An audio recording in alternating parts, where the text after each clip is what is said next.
আজকে আমরা প্রমাণ করব যে বাতাসের ওজন আছে। কি প্রমাণ করব? বাতাসের যে ওজন আছে এই প্রমাণ করব। এর জন্য আমরা কি করেছি, দুইটা বেলুন নিয়েছি। কয়টা বেলুন? দুইটা বেলুনকে আমরা ফুলিয়েছি। ফুলিয়ে এখানে একটা নিক্তি বানাইছি। নিক্তি মানে পাল্লার মতো, ঠিক আছে? সমান আছে না মোটামুটি? আচ্ছা, এবার আমরা কি করব, এইবার এই যে এখানে একটা খেজুরের কাঁটা, এই যে খেজুরের কাঁটা দিয়ে একটা বেলুন ফাটাই দেব। এখন এই বেলুনের ভিতরে কি আছে বলো?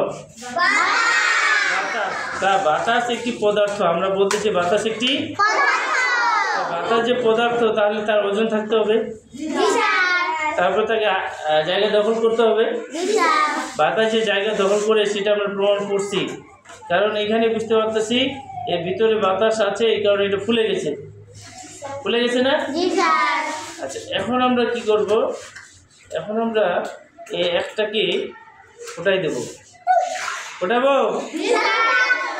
এই ফোটালাম, ফোটা দিলাম, তারপর ফুটবে।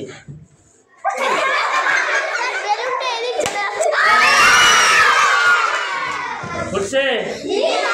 এখন কি হয়েছে দেখো, কি হয়েছে?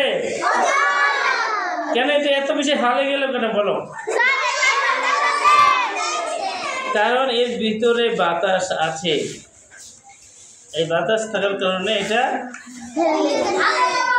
এত বেশি হালে গেছে। তার মানে আমরা বুঝতে পারলাম বাতাসের ওজন আছে না? আচ্ছা।